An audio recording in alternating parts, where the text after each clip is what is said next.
ടീച്ചറെ നമ്മൾ അവിടെ നമ്മൾ അവിടെ കയറിയെന്ന് പറഞ്ഞുകൊണ്ട് വെള്ളം തിളച്ച് പുറത്താക്കി അവിടെ അശുദ്ധമായി എന്ന് പറഞ്ഞിട്ട്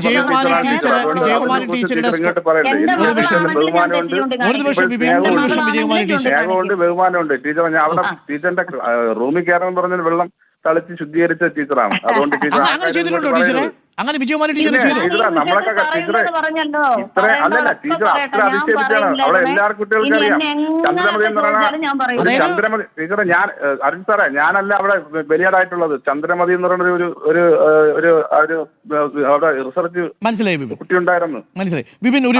ടീച്ചർ ഒരു നിമിഷം നിങ്ങൾ എംഫിൽ സമയത്ത് ടീച്ചറും ഗവേഷക വിദ്യാർത്ഥി വിപിനും ഒരുമിച്ചാണല്ലോ ഗവേഷണം നടത്തിയത്. ആ ഗവേഷണത്തിൽ ടീച്ചറെ സർട്ടിഫൈ ചെയ്ത് കൊടുത്തു.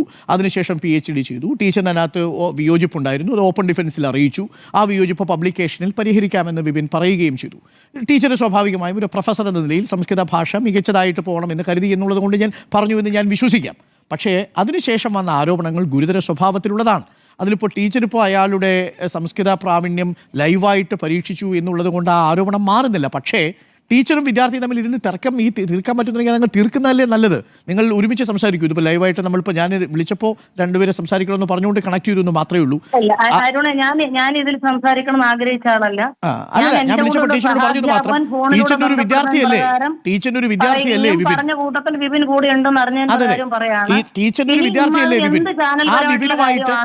ആ വിപിനുമായിട്ട് ടീച്ചർ ഒന്ന് ഈ ലൈവ് കഴിഞ്ഞതിന് ശേഷം ഒന്ന് ഫോണിൽ വിളിച്ച് വിപിൻ അങ്ങനെ വേദന ഉണ്ടായിട്ടുണ്ടെങ്കിൽ വിജയകുമാരി എനിക്കൊരു കാര്യം പറയാനുണ്ട് സാർ.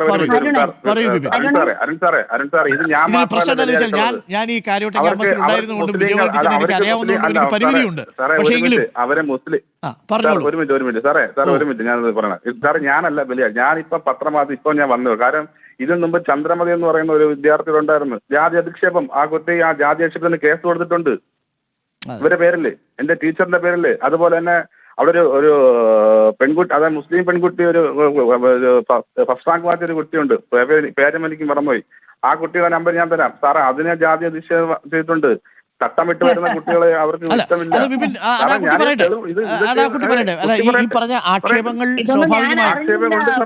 അങ്ങനെ അറിഞ്ഞില്ല ഈ നമുക്ക് തൽക്കാലം ഇത് ഇവിടെ അവസാനിപ്പിക്കാം. ഇതിങ്ങനെ മുന്നോട്ട് പോകുമ്പോൾ നിങ്ങൾ ഒരു അധ്യാപക ഗുരുതരമായ പ്രശ്നമാണ് ഇത്.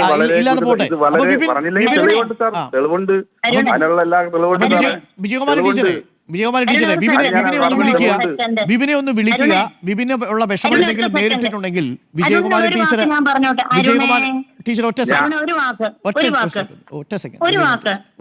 സെക്കൻഡ് അക്കാദമികമായിട്ടുള്ള ഒരുപാട് കാര്യം ചെയ്യാൻ വേണ്ടിയിട്ടുള്ള ഓട്ടപ്പാച്ചിൽ നടക്കുകയാണ്. ശരി, വിദ്യാർത്ഥികളെ നോക്കി നിങ്ങൾ ടീച്ചർ നല്ല നോക്കണം. അവരെ കുറിച്ച് നിങ്ങൾ ആ സംസ്കൃത ഡിപ്പാർട്ട്മെന്റിലെ കുട്ടികളെ നോക്കണം ടീച്ചറെ. എന്നിട്ട് അക്കാദമിക് കാര്യം പോകും. അതാണ് ഒരു ഏറ്റവും ഗുരുദിശ എന്ന് പറയുന്നത് ടീച്ചറെ. ടീച്ചർ അത്രയെങ്കിലും ചെയ്യും. ടീച്ചർ അത്രയെങ്കിലും ചെയ്യണം. അത്രയെങ്കിലും ഇനിയെങ്കിലും എനിക്ക് പറയാനുള്ളൂ. പിന്നെ ടീച്ചറിന്റെ വിദ്യാർത്ഥിയല്ലേ സംസാരിച്ചോളൂ ടീച്ചർ. ഇതൊരു കേസായി കോടതിയിലൊക്കെ പോയി വലിയ രീതിയിലുള്ള ചർച്ച. സ്വാഭാവികമായും ജാതി അധിക്ഷേപം നടത്തിയിട്ടുണ്ടെങ്കിൽ അത് കോടതിയിൽ തന്നെ പോകണം. അത് ക്രിമിനൽ കുറ്റമാണ്. അതില്ലെങ്കിൽ വിജയകുമാരി ടീച്ചറും വിപിനും തമ്മിൽ ഇരുന്ന് പരിഹരിക്കാവുന്ന അക്കാദമിക വിഷയമേ ഉള്ളൂ എന്നാണ് ഞാൻ മനസ്സിലാക്കുന്നത്. പബ്ലിക്കേഷൻ ആ വിദ്യാർത്ഥിക്ക് ആ പബ്ലിക്കേഷന് ടീച്ചറിന് സഹായിക്കാം. അതല്ലേ ഒരു അധ്യാപിക എന്ന നിലയിൽ ടീച്ചർ ചെയ്യുന്നതായിട്ട് ഞാൻ കരുതുന്നത്. ടീച്ചർ അത് ചെയ്യുമെന്നാണ് എന്റെ പ്രതീക്ഷ. Thank you Vijayakumari teacher. Thank you Vipin teacher. Teacher നമ്മൾ ഒരുപാട് സമയമായി. എനിക്ക് പറഞ്ഞോ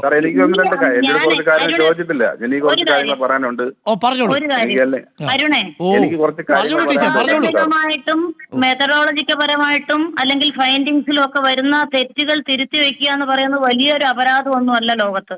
ഫൈൻഡിങ്സിൽ തെറ്റുണ്ടെങ്കിൽ അല്ലെങ്കിൽ മെത്തഡോളജി തെറ്റുണ്ടെങ്കിൽ താങ്കൾക്ക് ഞാൻ സഹായിച്ചു തരാമെന്ന് ഞാൻ വാക്ക് പറഞ്ഞു എന്നൊരു വാക്കുകൂടെ അതിനോടൊപ്പം ചോദിക്കണം.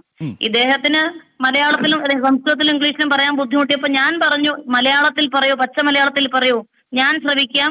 താങ്കൾക്കുള്ള തെറ്റുകൾ പിന്നെ മെത്തഡോളജിക്കപരമായിട്ട് തെറ്റ് ആരുടെ തീസിസിലും സംസ്കൃതത്തിലെ തിരുത്താനും എനിക്കുള്ള യോഗ്യത എനിക്കുണ്ട്, സഹായിക്കാം എന്നാണ് ഞാൻ പറഞ്ഞത്. തിരിച്ചു വെക്കുന്നതാണ് ഭൂഷണം. ടീച്ചറൊക്കെ പറഞ്ഞെങ്കിൽ പിന്നെ എനിക്ക് ടീച്ചർ എന്ത് ടീച്ചർ എനിക്ക് PhD നിക്ഷേപിക്കുന്നു പറഞ്ഞത് എങ്ങനെയാണെങ്കിൽ ടീച്ചർ തരില്ലെന്നല്ലേ അവിടെ നിന്ന് പറഞ്ഞു ടീച്ചർ. അങ്ങനെയാണെങ്കിൽ പറഞ്ഞു ടീച്ചർ പറഞ്ഞ അങ്ങനല്ലോ, ടീച്ചർ പറഞ്ഞ അങ്ങനല്ലോ. എല്ലാവരും അവിടെ ടീച്ചർ 10 കുട്ടികളുണ്ട്. അപ്പോൾ ടീച്ചർ പറഞ്ഞ എങ്ങനെയാണ്? ടീച്ചർ പറഞ്ഞ എങ്ങനെയാണ്? അല്ല ടീച്ചറെ ഇത് എന്തായാലും ടീച്ചർ ആരാണ് ടീച്ചറായി പറയാൻ? ടീച്ചർ എന്താണ് അർഹതയുള്ളത് എനിക്ക് തരല്ലെന്ന് പറയാൻ? അവിടെ മുമ്പ് തരല്ലെന്ന് പറയാൻ. എന്നിട്ട് ഞാൻ നിങ്ങൾ കരഞ്ഞ് പറഞ്ഞില്ലേ ടീച്ചറെ എന്റെ ജീവിത അഭിലാഷമാണെന്ന് ഞാൻ പറഞ്ഞപ്പോൾ ടീച്ചർ എന്താണ് പറഞ്ഞത്? ടീച്ചർ എന്താണ്? ഞാൻ ടീച്ചർ റൂമിലൊന്നും ഞാൻ പറഞ്ഞില്ലേ എനിക്ക് എന്റെ സ്വപ്നമുണ്ട് എന്റെ പേരിലോ ഒരു ഡോക്ടർ വേണമെന്ന് പറഞ്ഞ് ടീച്ചർ എന്താണ് പറയണത്? എന്താണ് പറഞ്ഞത്? നീ പുലേനല്ലേ ആ വാല് ധാരാളം മതിയെന്നല്ലേ ടീച്ചർ ഡിപ്പാർട്ട്മെന്റ് അവിടെ പറഞ്ഞല്ലോ. കാലം തെളിയിക്കട്ടെ ടീച്ചറെ, തെളിയിക്കട്ടെ, എല്ലാം കാലം തെളിയിക്കട്ടെ. ടീച്ചർ അത്രമാത്രം എന്നെ ഇങ്ങനെ ചെയ്യാൻ വേണ്ടിയിട്ട് ടീച്ചർ എന്ത് ടീച്ചറായി?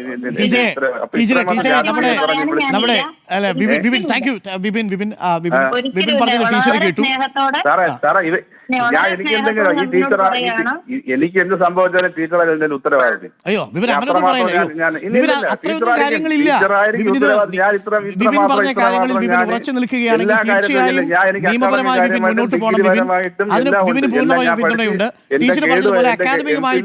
എംഫിൽ ഗൈഡുമായിരുന്നു അദ്ദേഹം എന്റെ ടീച്ചർ. എന്നിട്ട് പോലും എന്നെ ഇത്രമാത്രം മാധ്യമങ്ങൾ മുമ്പിൽ എന്നെ ഇത്രമാത്രം ടോർച്ചർ ചെയ്യാൻ വേണ്ടിയിട്ട് ഇവര് എന്തിനാ ഇത്ര കരുതിക്കൂട്ടി ചെയ്തതാണ് അരുൺ സാറേ.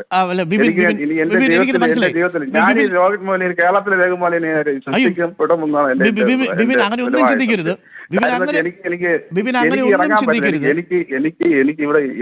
എനിക്ക് സമൂഹത്തിൽ എനിക്ക് ഇറങ്ങാൻ പറ്റുന്നില്ല.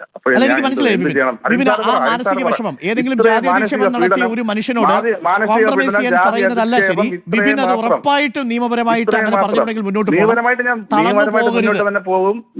നിയമപരമായിട്ട് തന്നെ മുന്നോട്ട് എന്നെ എന്ത് പറയാൻ ഞാൻ ഇത്ര ഈ ടീച്ചർ പറഞ്ഞ അക്കാദമിക് കാര്യം ഒരുപാട് കാര്യം പറഞ്ഞിട്ടുണ്ടല്ലോ. ഒരു കുട്ടി ഇത്രയും അത് ഒരു ടീച്ചർ കുട്ടിയെ ഇത്രയും അത് ദ്രോഹിക്കുന്നത് എവിടെയെങ്കിലും കണ്ടിട്ടുണ്ടോ? ഈ കേരളത്തിൽ ആദ്യമായിട്ടാണ് ഞാൻ ബലിയാടാവുന്നത്. ആദ്യമായിട്ടാണ് കേരള സർവകലാശാലയിൽ ആദ്യമായിട്ടാണ് ഞാനാണ് ബലിയാടാവുന്നത്.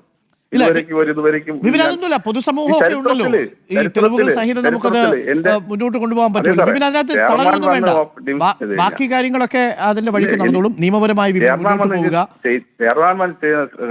അല്ലെങ്കിൽ ചെയർമാൻ എന്ത് പറഞ്ഞാൽ ഇവരെന്താണ് അവിടെ ഇരുന്ന് എന്തെല്ലാം വിഷയം ഉണ്ടാക്കി മൈക്ക് പിടിച്ചു ഒരുപാട് സംഭവം ഉണ്ടായത്.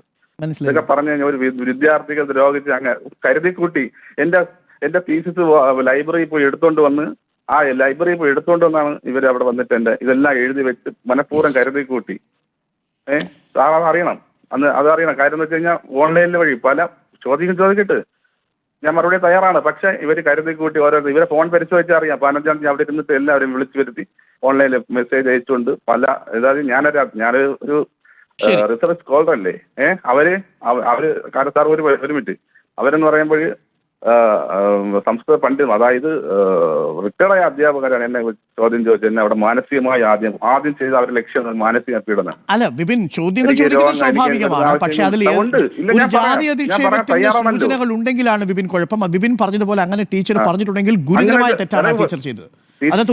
സാറേ പറഞ്ഞിട്ടുണ്ട്. അത് ഇത് പറഞ്ഞതിന് ശേഷം പറഞ്ഞു ഡോക്ടറിന് മുമ്പ് അത് പറഞ്ഞില്ലേ. ഡോക്ടർ മുമ്പിൽ എന്ത് വാദം ചോദിച്ചപ്പോ പറഞ്ഞില്ലേ അവര്. ശരി ശരി ശരി വിപിൻ, എന്തായാലും നിയമപരമായി മുന്നോട്ട് പോകൂ. മറ്റൊന്നിനെ കുറിച്ചും വിപിൻ ചിന്തിക്കേണ്ട. ഇത് വിപിന്റെ എത്രയോ നാളത്തെ അഭിലാഷമാണ്. വിപിൻ വളരെ വിജയകരമായി എംഫിൽ പൂർത്തിയാക്കി എന്ന് വിപിന് സർട്ടിഫിക്കറ്റ് തന്നിരിക്കുന്നത് ഇതേ ടീച്ചറാണ്. അതിന് വിപിന് ഇതേ ടീച്ചർ തന്നെയാണ്. ആ ടീച്ചർ പിന്നെ നിങ്ങൾ തമ്മിലുണ്ടായ എന്തോ കാര്യത്തിന്റെ പുറത്താണെന്നാണ് ഞാൻ മനസ്സിലാക്കുന്നത്. എനിക്കറിയില്ല അത് ശരിയാണോ. അത് എന്തായാണെങ്കിലും അത് അക്കാദമികമായിട്ട് അങ്ങനെയല്ല പ്രതിഫലിക്കേണ്ടിയിരുന്നത്, സാമൂഹികമായിട്ടും അങ്ങനെയല്ല. Thank you Vipin. മറ്റൊന്നും ചിന്തിക്കേണ്ടതില്ല. നിയമപരമായിട്ടാണെങ്കിൽ അങ്ങനെ മുന്നോട്ട് പോകൂ. അതല്ലെങ്കിൽ നമ്മൾ ടീച്ചറല്ലേ, ടീച്ചറുമായിട്ട് സംസാരിച്ച് അക്കാദമികമായ വിഷയങ്ങളിൽ ഒരു വ്യക്തത വരുത്തും. അതിനകത്ത് എന്താണെന്ന് വെച്ചാൽ. Thank you Vipin. Thank you. Vipin Vijayan ആണ് നമുക്കൊപ്പം ചേർന്നത്. ഒപ്പം ചുമല ടീച്ചറും. കേരള സർവകലാശാലയുടെ മോട്ടോ കർമ്മണ്യേ വ്യജ്ഞതയെ പ്രജ്ഞ എന്നാണ്. നിങ്ങളുടെ കർമ്മത്തിൽ നിങ്ങളുടെ ബോധം അടങ്ങിയിരിക്കുന്നു എന്നുള്ളതാണ്. അത് എല്ലാവർക്കും ബാധകമായ ഒരു കാര്യമാണ് അല്ലേ. നമ്മൾ ടീച്ചറാവുന്നതും ഒരു ഗുരുവാവുന്നതും ശിഷ്യനാവുന്നതും ഒക്കെ എങ്ങനെയാണ് എന്നുള്ളതാണ്.